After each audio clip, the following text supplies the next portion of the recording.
안녕하세요. 말도 안 되는 집안과 파혼하고 지금은 솔로가 된 30대 초반 공무원 여자입니다. 사람 생김새 다 다르고 생각 다 다르다고는 하지만 이 정도로 말이 안 통하는 인간들은 정말이지 처음 봤네요. 그래도 예식장만 계약한 상태에서 끝나서 다행이지 신혼여행이며 스드메 더 깊게 들어가 신혼집에 가전 가구 넣은 상태에서 파혼하게 됐으면 얼마나 골치 아팠을까요? 아마도 그런 고충을 겪는 게 두려워 파혼하지 못하고 결혼했을지도 모른다는 생각에 아찔해져 옵니다. 저는 1년 반 정도 사귄 남자와 결혼을 준비했었습니다. 식품업 사업하는 사람이었고 나름 잘 버는 사람이었어요.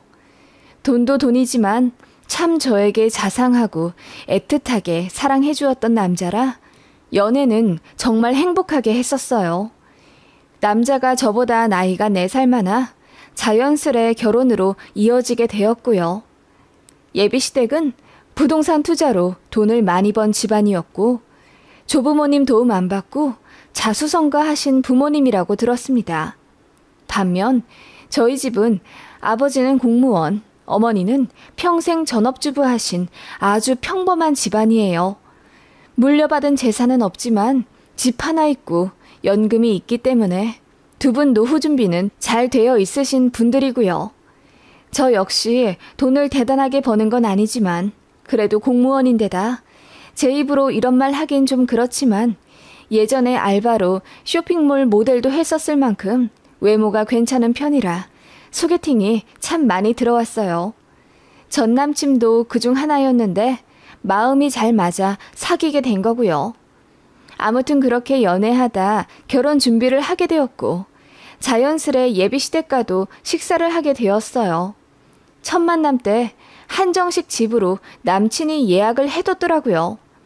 긴장된 마음으로 착석했는데 생각보다 예비 시부모님이 참 호탕하고 밝으신 분들이었어요. 그래서 저도 경계를 풀고 화기애애하게 이야기를 시작했던 기억이 나네요. 그분들은 이미 본인 아들 통해 저희 집 사정을 다 알고 계셨더라고요. 공무원 집안에서 자라서 참 깔끔하고 군더더기 없는 성격이라고 칭찬하시더군요. 직업도 그렇고 외모도 훌륭하다며 제가 며느리로 참 마음에 든다 하셨습니다. 그러면서 덧붙이시길 내가 우리 아들 결혼하면 신혼집은 꼭 해주려고 했어. 한 10억 정도 되는 아파트로 해줄게. 라고 하시길래 제가 감사하다고 인사드렸습니다. 요즘같이 집값이 훌쩍 뛰어버린 시대에 결혼하려면 아무래도 보금자리가 제일 중요한데 그 문제를 시댁에서 해결해 주신다니 너무 감사했어요. 게다가 1, 2억 해주시는 것도 흔치 않은데 무려 10억이나 해주신다니 제가 얼마나 놀랐던지요. 저는 그렇게 뛰어난 스펙을 가진 여자도 아니고 그냥 평범하게 결혼해서 집 대출 갚아가며 살 줄 알았는데 신혼부터 10억짜리 집으로 시작한다니 왠지 모르게 마음이 부풀어 오르더군요. 예비 신랑은 이미 알고 있었다는 듯 맞아. 우리 집에서 나 장가가면 집 해주신다고 약속했거든. 너 결혼 잘하는 거야. 라며 어깨를 으쓱하더군요. 그때만 해도 사실 예비 신랑의 그런 허세가 귀엽게 느껴졌어요. 아무튼 그렇게 알고 있으라 하셨고 예물 예단은 허례허식이라 필요 없으니 그냥 그 돈 아껴 결혼 준비에 보태라 하시더군요. 반반 정도 돈 내어 진행하길 원하셨고 저도 알겠다고 했습니다. 시댁에서 원하는 결혼 날짜를 받아오겠다 하셨고 8개월 정도 후인 11월이더라고요. 요즘 결혼 많이 안 하는 추세라고는 하지만 원하는 날짜에 원하는 시간대로 예약하려면 1년 정도 전에 하는 게 좋기 때문에 좀 촉박하더라고요. 그래서 적당한 예식장 찾아 예비 신랑이랑 데이트 삼아 투어를 다니곤 했죠. 그래서 저희 집이랑 시댁 사이쯤에 있는 경기도 모 예식장이 괜찮아 보여 그쯤으로 리스트를 짜서 양가에 알려드렸더니 저희 집에서는 괜찮다 하셨어요. 그런데 예비시댁에서는 별로라고 하시더군요. 그래서 그 근처 지역 다른 예식장 2개를 더 골라 말씀드렸는데 그것도 다 퇴짜 놓으셨어요. 그래서 제가 좀 기분이 안 좋아서 어떤 예식장을 원하시는지 콕 집어 말씀해달라고 예랑이 통해 전했죠. 그랬더니 예비 시어머니가 저한테 직접 전화를 해서는 우리는 좀 화려하게 했으면 좋겠어. 너희 집에서는 호텔 말씀 안 하시니? 그래도 남자 쪽에서 집을 10억짜리나 해오는데 라고 하시더군요. 그제야 예비 시모의 속뜻을 알겠더라고요. 남자 집에서 집을 해주는 대신 여자 쪽에서 할 만큼 도리를 해라 이거더군요. 시댁에서 반반 결혼하라고 하길래 저는 저 모아둔 돈 3천만 원 탈탈 털어 쓰면 될 줄 알았어요. 물론 부모님께서도 저 결혼하면 어느 정도 도와주시겠다 하셔서 5천만 원 말씀해 주셨거든요. 그래서 부모님이 해주시는 돈이랑 저 모은 돈 합쳐서 결혼 준비를 하고 또 신혼집에 가전 가구 넣을 생각이었습니다. 호텔 예식은 제 사정에 비해 너무 분에 넘친다고 생각했어요. 남자친구가 잘 살긴 하지만 어쨌든 저희 힘으로 결혼해야 하니 적정 예산에 맞게 알아보고 있었고요. 그래서 조심스럽게 어느 정도 수준의 호텔식을 원하냐고 하니 예비 시모가 적어도 신라 호텔 정도는 돼야 하지 않겠어? 거기 야외 예식이 예쁘던데 한번 알아봐. 우리도 어느 정도 해준 보람을 느껴야 하지 않겠어? 그리고 네 시아버지 되실 분이 인맥이 넓으시단다. 높으신 분들도 오고 그러는데 수준을 좀 맞춰서 식을 올려야지. 부모님이랑 상의 안 해봤어? 라고 하시길래 제가 당황해서 결혼은 서로 반반 돈 내서 해야 하기 때문에 저희 둘 주머니 사정 고려해 알아봤던 거예요. 어머님께서는 그럼 호텔 야외식을 원하신다는 거죠? 그런데 제가 알기로는 1억이 넘는 걸로 알고 있어요. 호텔식 최소가 5천이고 야외는 거의 1억은 써야 할 것 같은데 저나 저희 부모님은 그 정도 해주실 여력이 안 되세요. 라고 딱 잘라 이야기를 드렸습니다. 그랬더니 예비 시모가 좀 언짢은 티를 내며 무슨 1억씩이나 한다니? 말도 안 된다. 그럼 실내식으로 알아보던지. 그 정도 성의는 보일 줄 알았는데 조금 실망이구나. 라고 하시더군요. 그 얘기 듣고 저도 기분이 안 좋아서 친구들에게 물어보니 의견이 반반이었어요. 10억 정도 신혼집을 해주는 남자 집이 없으니 웬만하면 예비 시댁에서 해달라는 대로 해주는 게 좋다 라는 의견과 그건 갑질 같다. 우리가 해달라고 먼저 요청한 것도 아니고 예비 시댁에서 먼저 집 해준다고 말씀해 주신 거니 우리는 우리 상황에 맞게 진행하면 된다고 하는 친구들도 많았습니다. 남친한테도 이야기했는데 처음엔 자기가 집에 잘 이야기해보겠다더니 나중에는 엄마 뜻이 확고하다고 하더군요.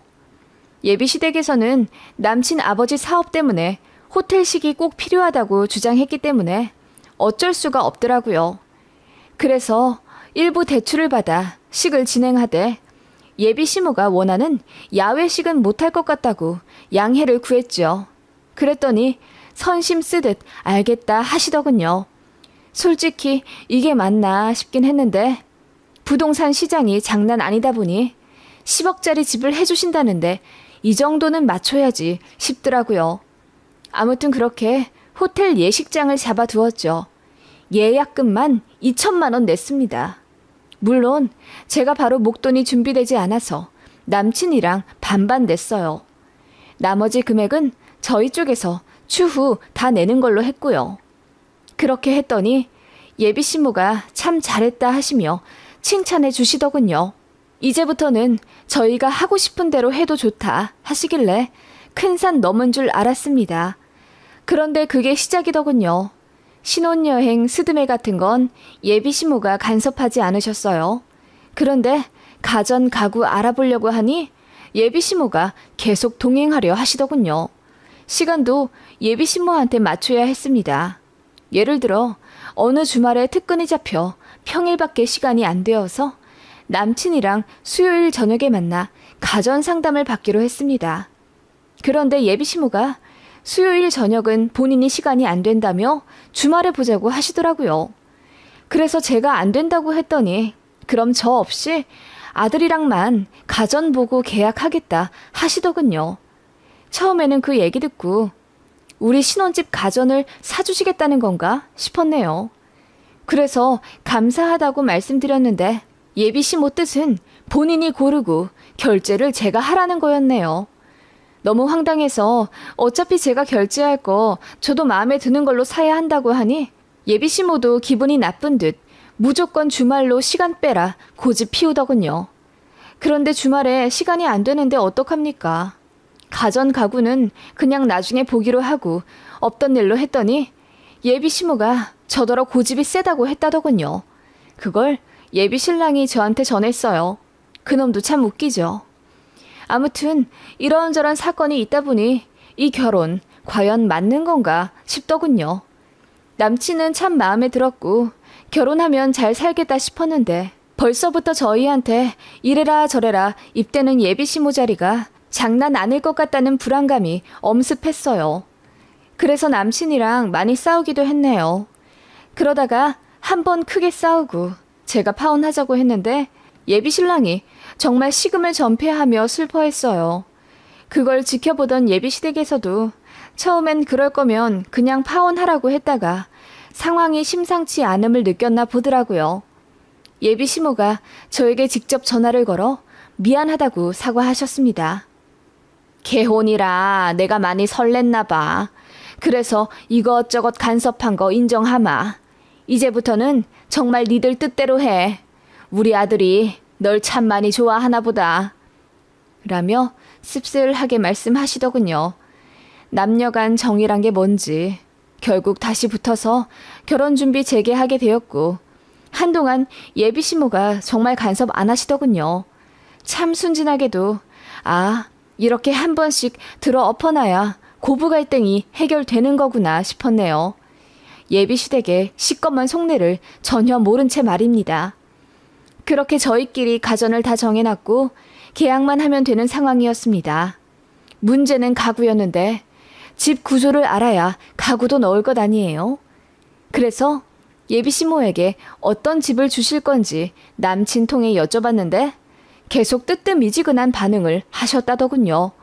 처음엔 서울 강동구 역세권 24평짜리 집을 주신다고 하셨다가 나중에는 경기도 모 신도시 34평짜리 아파트를 해주신다고 했습니다. 그러더니 다시 말을 바꿔 본인들이 세를 주고 있는 경기도 어디에 23평짜리 빌라가 있는데 거기 들어가 살으라 하시더군요. 이랬다 저랬다 하시는 게 어쩐지 마음이 안 놓여 그 집 시세를 찾아봤더니 7억 5천 정도였어요. 제가 속물인 건가요? 10억이랑 7억 5천은 차이가 많이 나지 않아요? 그래서 남친에게 이야기했더니 아마 잠깐만 살다 다른 집 이사가게 해주실 거라고 하더군요. 예비 신랑도 본인 부모님의 뜻에 확신이 없는 상태였고 저도 솔직히 예식장이란 가정 구하는 데서 예비 시모한테 대인 게 있기 때문에 화가 좀 났어요. 그래서 예비 신랑한테 단단히 일러두었죠.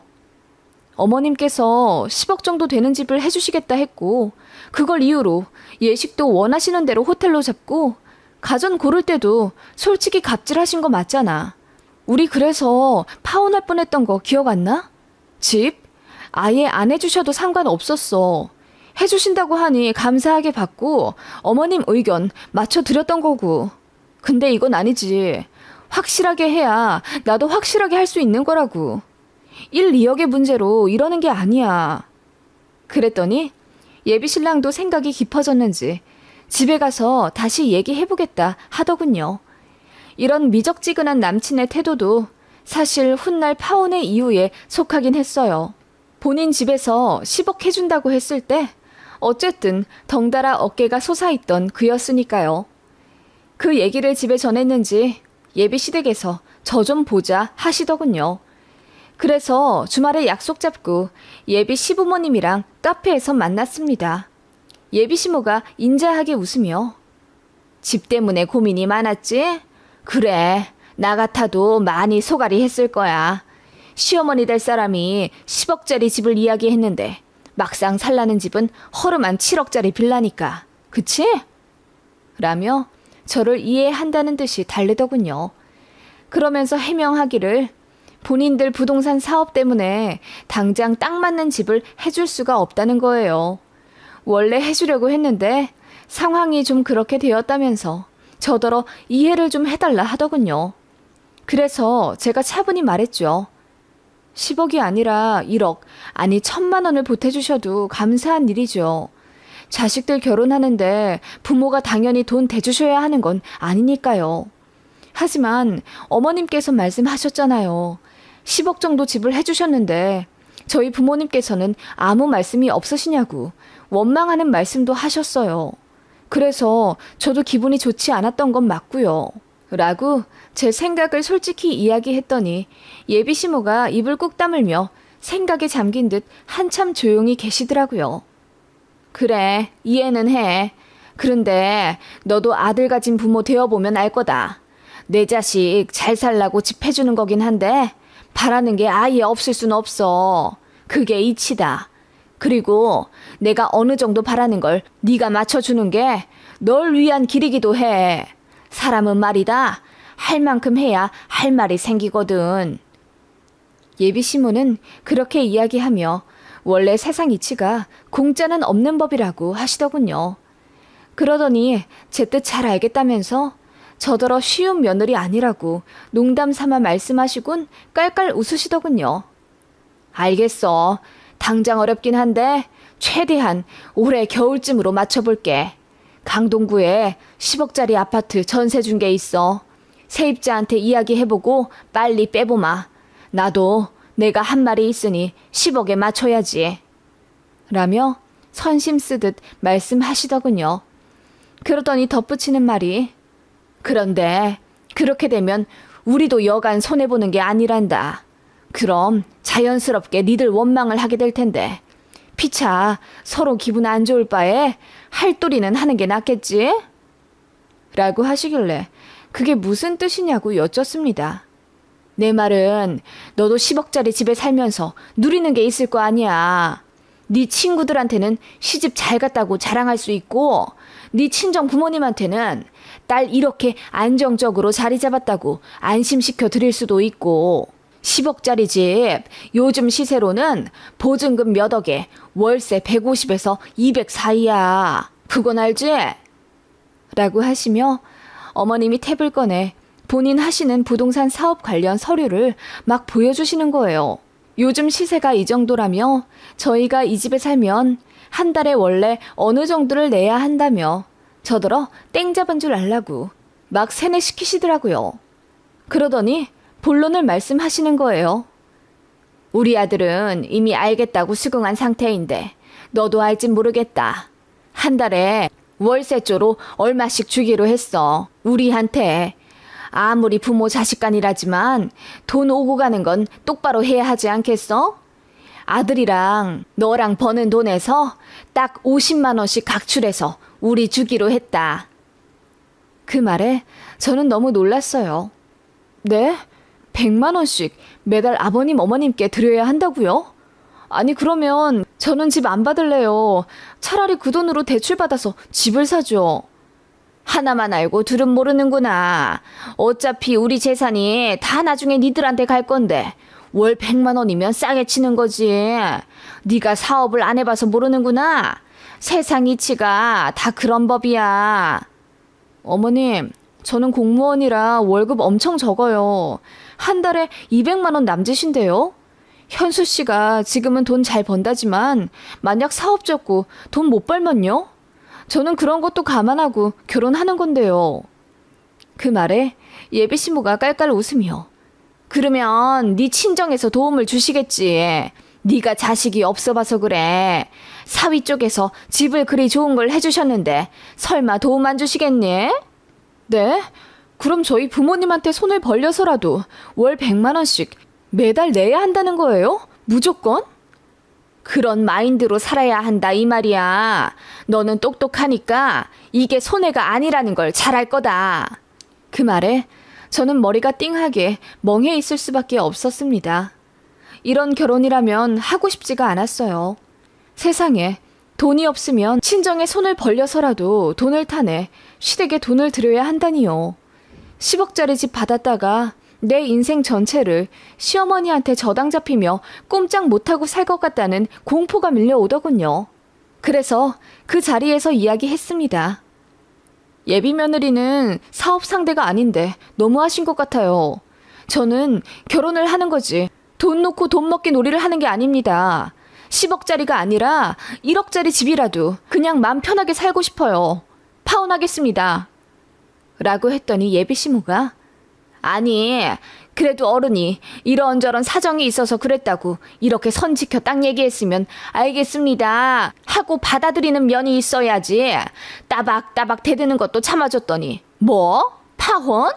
예 해준대잖니. 남들은 10억짜리 집이 뭐야? 1,000만 원도 못 해주는 집이 수두룩 빽빽이야. 봐 너희 부모님께서도 당장 5천만 원 해주시는 게 다잖니. 그러면서 나한테 무슨 맡겨둔 듯이 집을 막 내놓으래. 라고 하시더군요. 끝까지 제가 집 때문에 파혼한다 생각하시는 게 정말 그들답다 싶더군요. 그러더니 제가 없는 집에서 자라 자존심만 세다고 소리를 지르길래 교양 없는 것보다 낫지 않겠냐고 대받아치니 뒤로 넘어가려 하시더군요. 그날 바로 남친한테 파혼 통보했고 다신 얼굴 안 보는 걸로 하자고 했습니다. 알고 보니 그 집도 명의 이전해 주시는 게 아니라 어머님 명의로 쭉 사는 거였더라고요. 애초에 명의 변경에 아들 쪽으로도 증여해 줄 생각이 없으셨대요. 게다가 결혼하면 저더러 1억 정도 들여서 집 리모델링하고 들어오라 시킬 참이었다더군요. 그렇게 집 고치고 나면 예비시모 그 돈돈거리는 성격에 저희 그 집 계속 살게 하겠어요?